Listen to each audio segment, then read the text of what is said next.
救我吧！放了我吧，哥！放我出来！放我出来，哥！老实点！这位英雄，我们是不是有什么误会？你最好少说话，要不我就把你的舌头割下来喂狗！啊！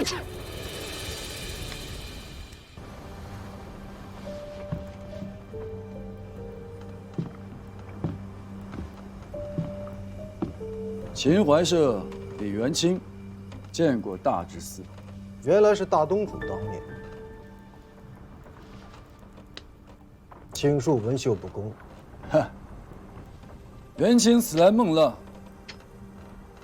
也实在怪罪不得大知司。国有国法，家有家规。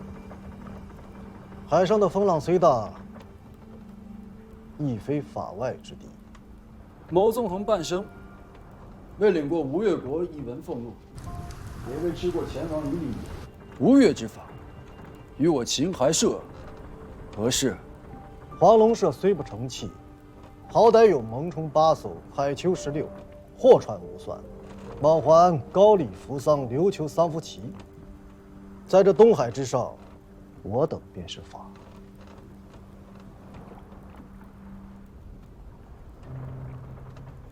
船可以给你，人和货不行。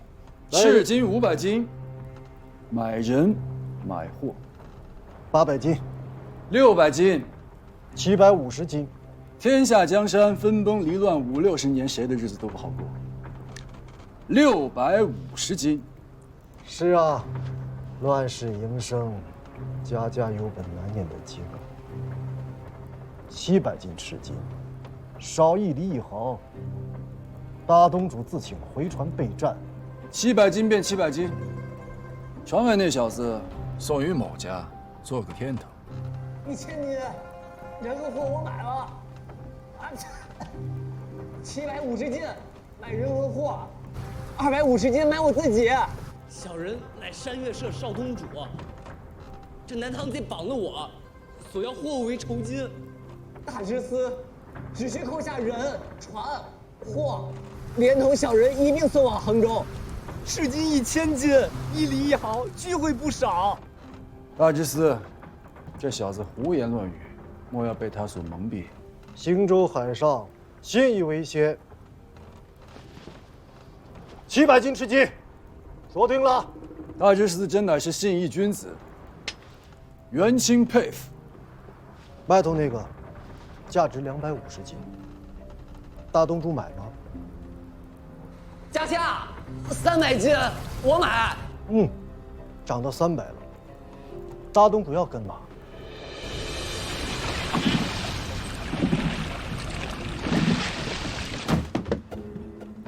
你与程昭月究竟有何干联？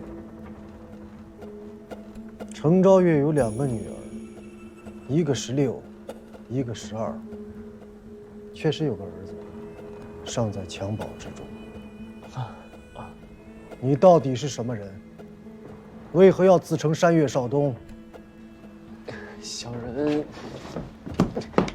阿就问你最好说真话。若是有1句假话，便切你1只耳朵；若是2句，便切2只；若是3句，你的鼻子可就没了。这是真话。头却热了。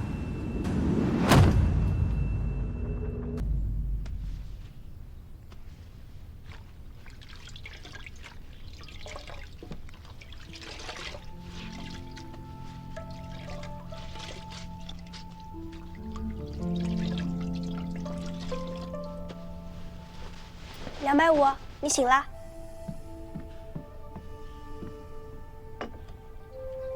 快快喝了。什么时辰了？这是何处？你发了1宿的热了，出了这许多汗，又酸又臭，这张榻怕是要不得了。这是阿舅特意给你开的药，喝了便好了。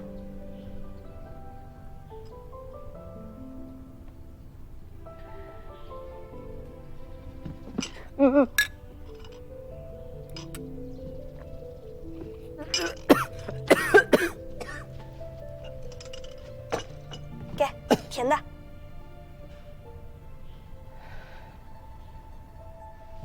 你饿了吧？你的吃食在外面，我去给你拿来。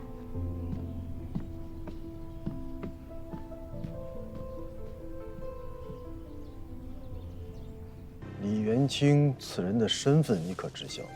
南唐秦淮社的大东主。你如何知晓？听你们在船上说话听来的。你为何会在秦淮社的船上？这个问题可以不答吗？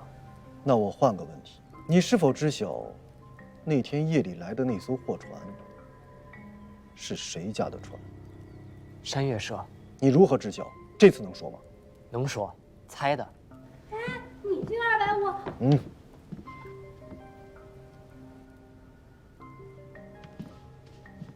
那你来猜猜看，那天夜里他们交易的是何样货物？这个我可是真不知道。那我来告诉你，他们交易的是铠甲。啊？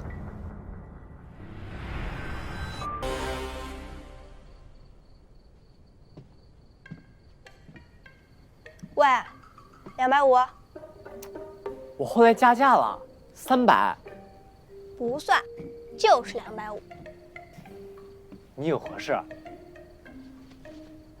我阿娘和阿舅，请你去前厅。白日间不是见过了吗？说也说了，问也问了，还要如何？这一遭不同，又有什么不同？我家阿兄回岛了，是他要见你。你阿兄？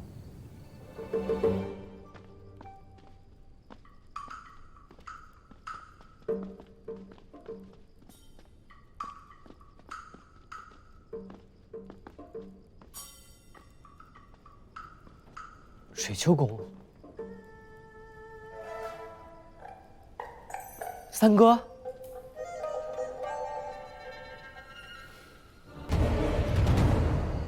这小鬼头，口中半句实话也无，倒真有乃父之风。大娘子此言有失公道。小子并不知威震东海的黄龙社东主娘子，原是我家三哥的亲娘。大知司也未曾对小子演讲，大娘子原本实乐父王。月黑风高之夜，大知司杀人夺船，吓得小子一颗心都要跳出来了。小子实是不敢不谨慎从事。你谨慎的并不为错。早知你是从凤凰山上下来的，说不定便直接扔到海里喂鱼了，哪还留得你到此刻当面饶舌？母亲，罢了，不和你们这些小辈在这儿聒噪了。我身子有些乏了，要去歇息了。有什么事，明日再续。恭送母亲大人。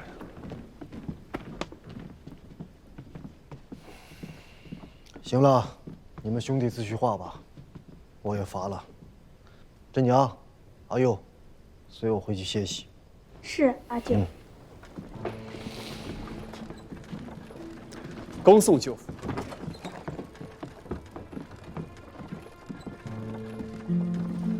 三哥，回去再收拾你。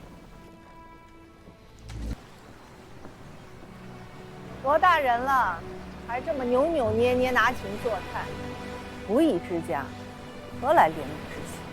当年那负心贼入赘田家，老娘我肚子里怀着你，一颗眼泪都未曾掉过。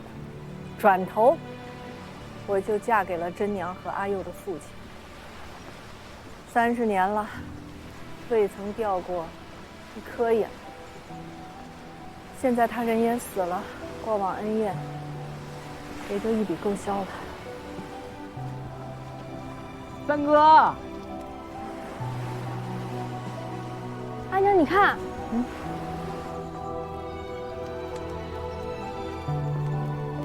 是那小贼。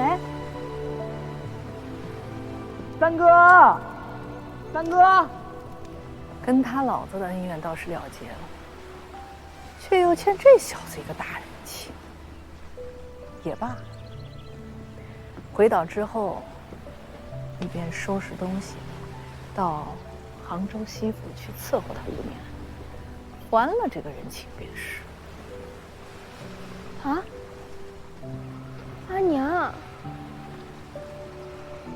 不乐意啊？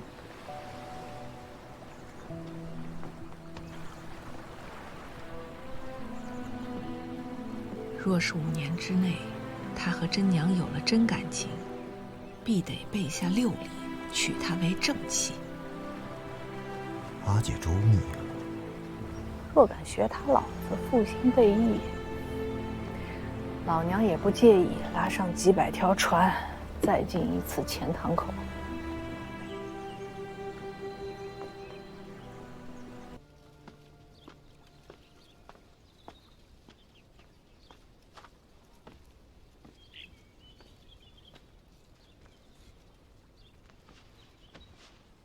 你在看什么？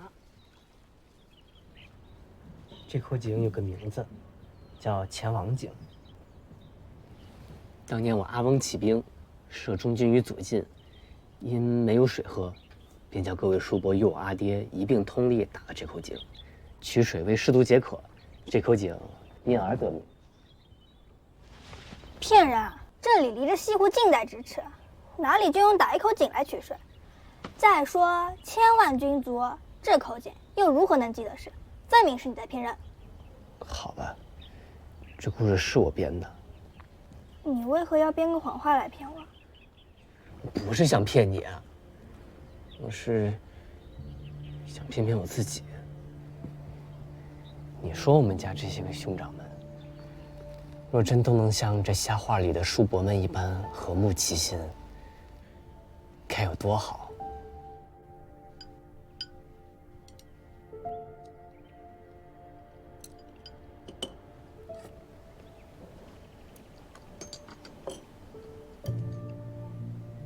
你将酒壶放下呀，老拿着不累啊？这叫待客之礼，你懂不懂？我大郎兄又不是客，他住在此处，分明是主，咱们才是客。你这条舌头如此可恶，便该一并切了，与大郎君下酒。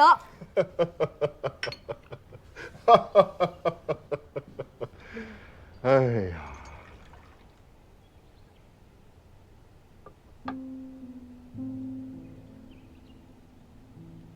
事情没有办成，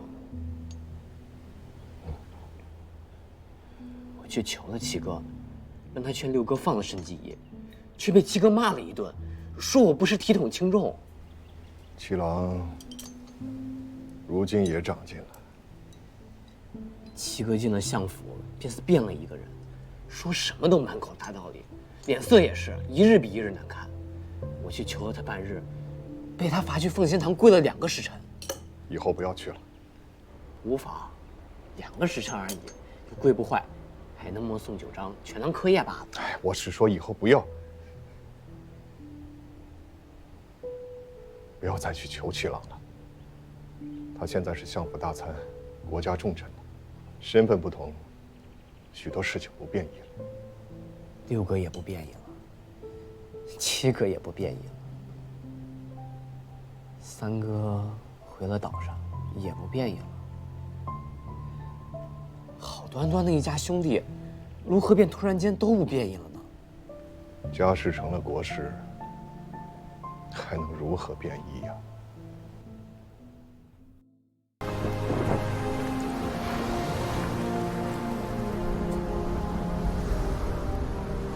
北方战况不明，从莱州登陆之后，怕是后面的路便不好走了。郎君可是要受些委屈喽？使君，郎君，前面似乎有些不妥。啊！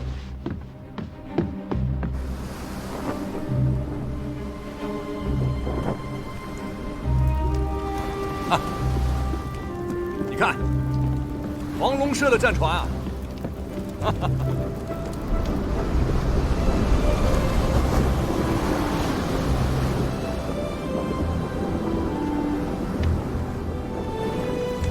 是我阿兄，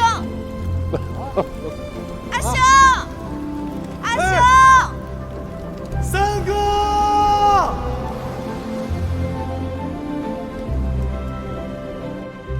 朝廷兵马虽多，可最为倚重的不过2支，一支是晋阳刘知远，一支是腋下杜重威。杜重威降了，留之远，独木难支，自保尚有余，进取则不足。眼下最麻烦的还是朝局，经上不比先帝呀。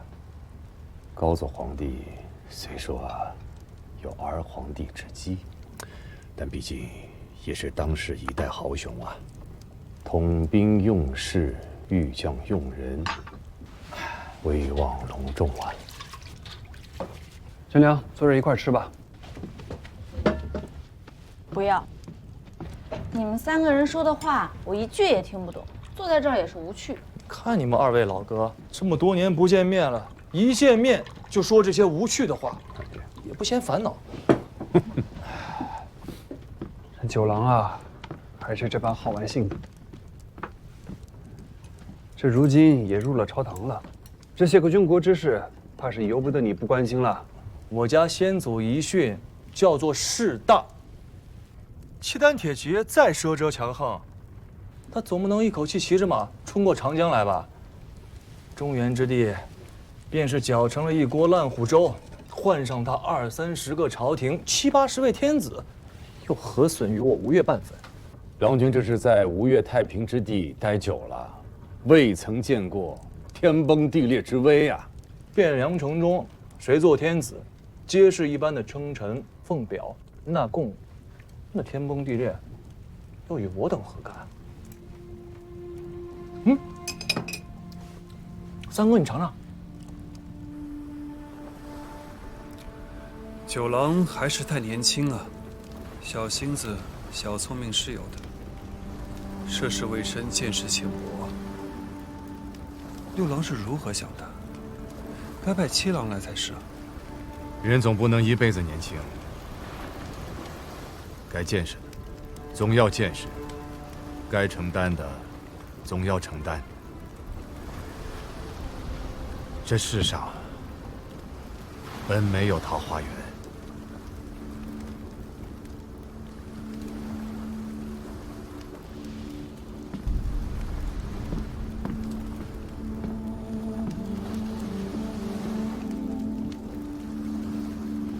你看。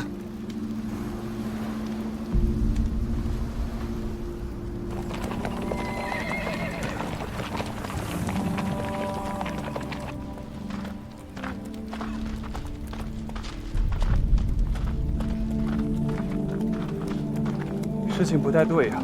什么不对？北军南下，两军对战之地当在腋下之西南。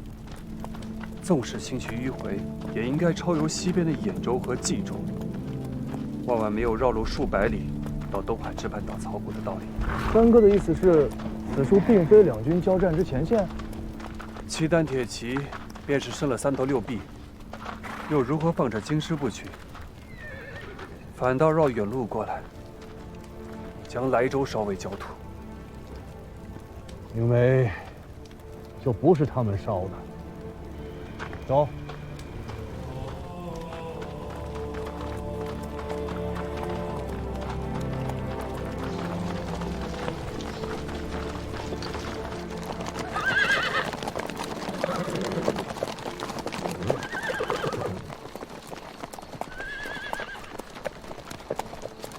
骑马要用腿上的力道，夹紧马腹。你抓着鞍环不管用。你闭嘴！你还是莫要骑了，上我的马，我带着你走。说了让你闭嘴！吁！摔伤了吗？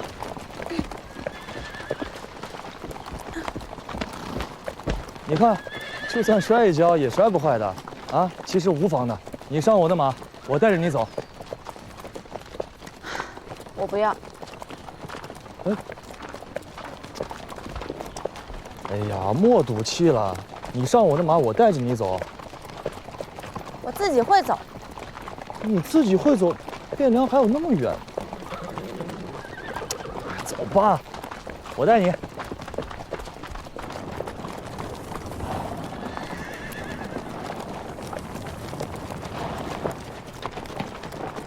你看，御马不能靠手，你得用双脚。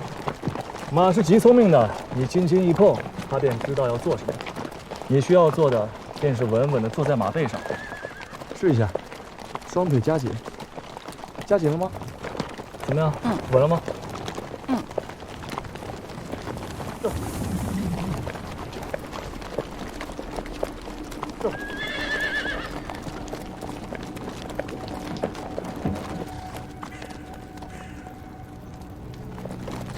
这些都是人骨。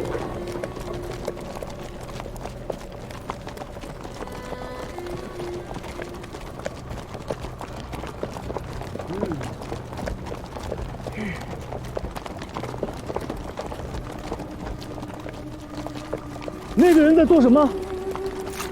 他太饿了。这。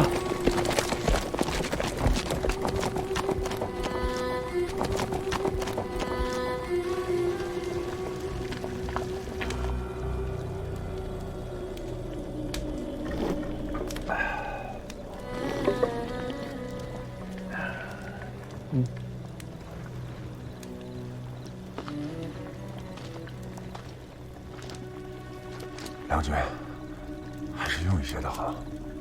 眼见入了冬，北方越走越冷，肚子里边没了热乎劲儿，身子遭不住啊。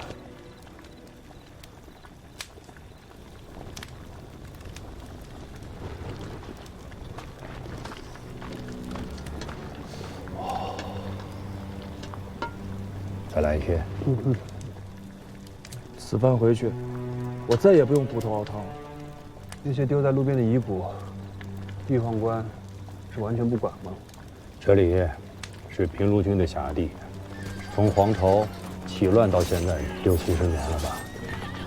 兵乱加上病患，年年都有人死在道左。中原的一所早已经被废止了，这里又不是州县的治所，谁会理这些呀？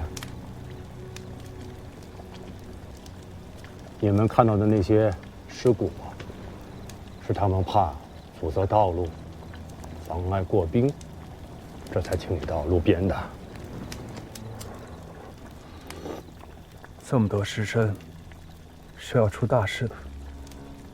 这北边来的人，真是一点忌讳都没有。他们当然已经是司空见惯了。疾病固然是可怕，但是比起兵乱死去的，或者是那些被掳去充作军粮的，能够患病而死，已经是大福了。杨军，你不喝一些吗？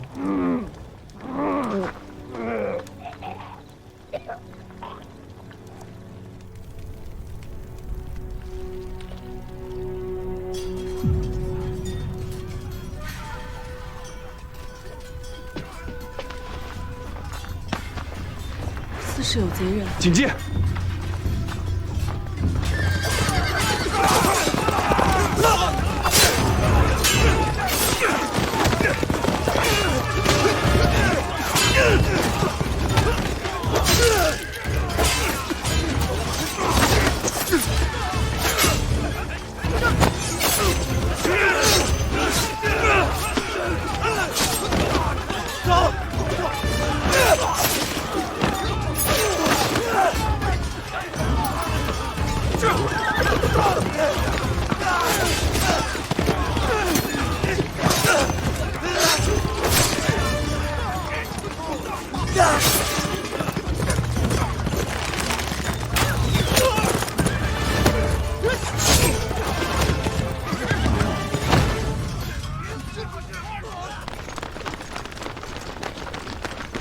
使君、郎君，这边无事吧？出什么事了？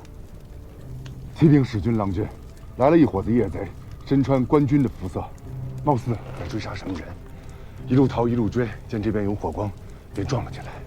将士们可有损伤？咱们人多又有防备，阵型结得硬实，没有死人，伤了12个，重伤4个。贼人呢？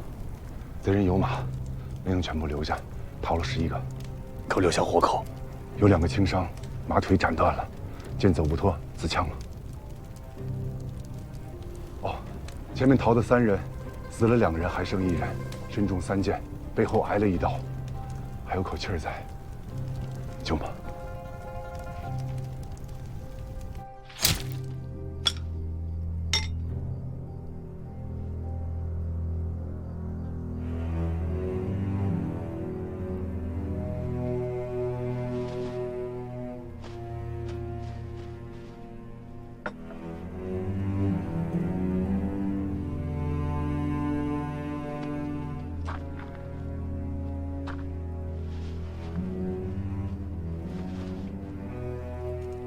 河东军。贼人的尸首在哪里？林子里。带我们去看。请。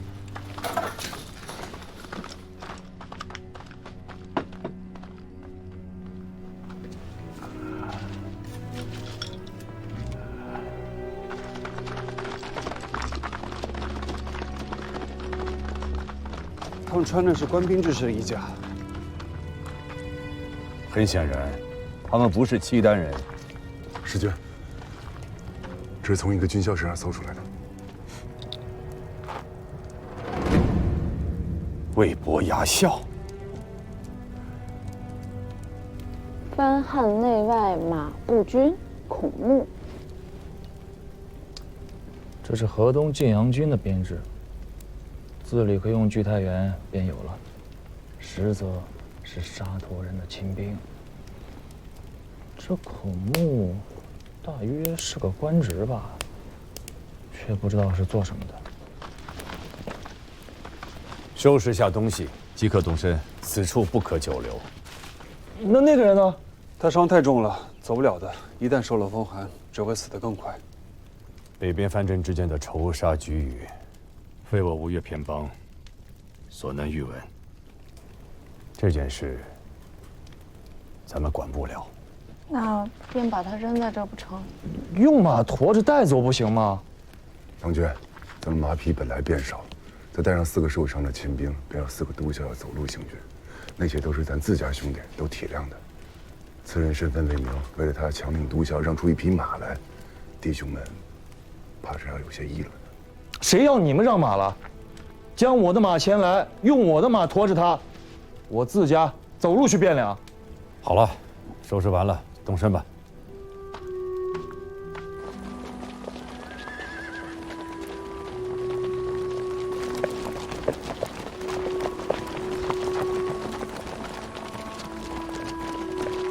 郎君，骑卑职的马了。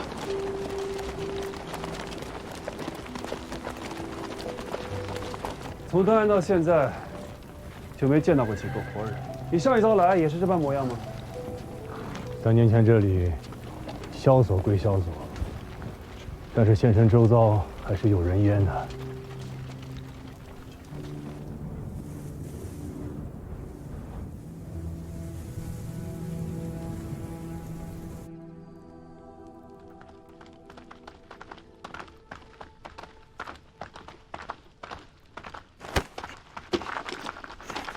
郎君，江主，今日已经不热了，此一关该是渡过去了。他何时能醒过来？确实不知。等到了京师，给他寻一个好些的医师，再好好诊治一番。接着睡。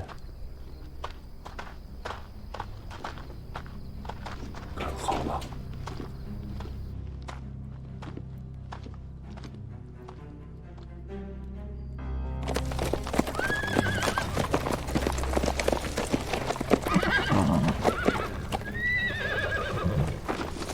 小人侍卫秦军下班之役杨光义参见大使。如何是你来接我们？快快请起，便是不必多礼。小人们奉了相公的军命，来迎接大使，一同入京。今时如今，情势如何？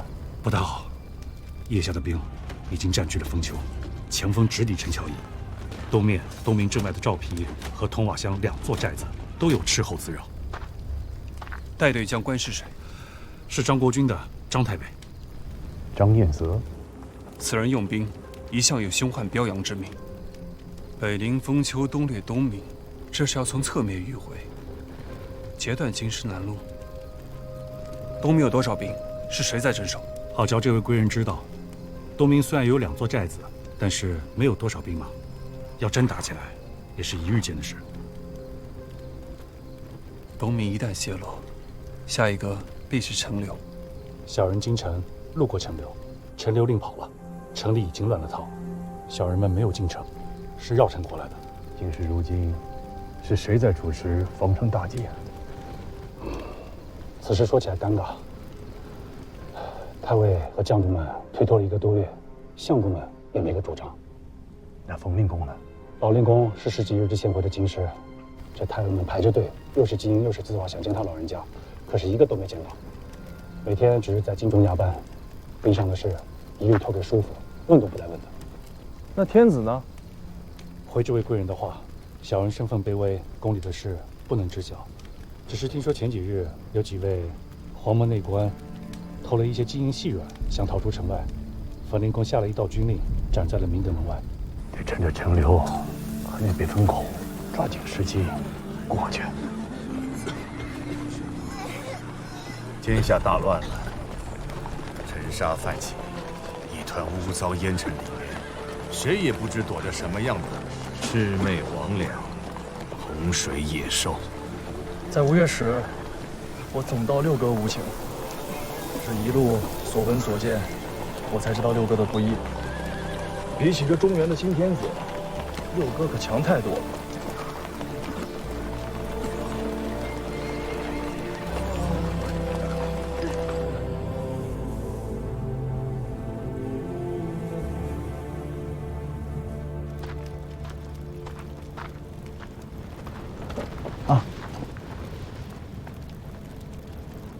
怎么了？身子不爽利？那确实怎么了？你再不痛快，饭总不能不吃啊！我特意给你拿了菜汤。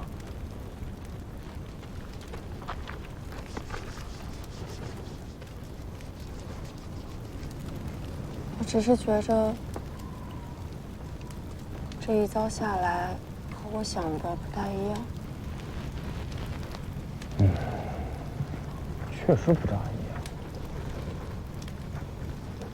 你说吴越如何便不会这样？大约是人不一样。都是肩膀上扛着一个脑袋，又有什么不一样？吴越没有兵乱，也没这么冷。其实吴越也并不安生，辜负那么忠直的一个人，平白获了罪便丢了性命。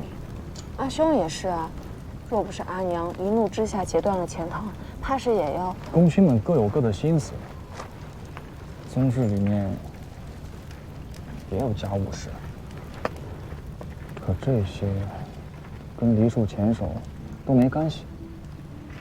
农夫稼穑、与子营生，皆无碍的。平日里有辽浅渡修河堤，有营田司兴水利，没有流民，也没有乱兵。这道路两侧也没有这许多百姓。你说的这些都是极平常的，可在这里却见不到。你说的是啊，这都是极平常的，可在中原却都没有。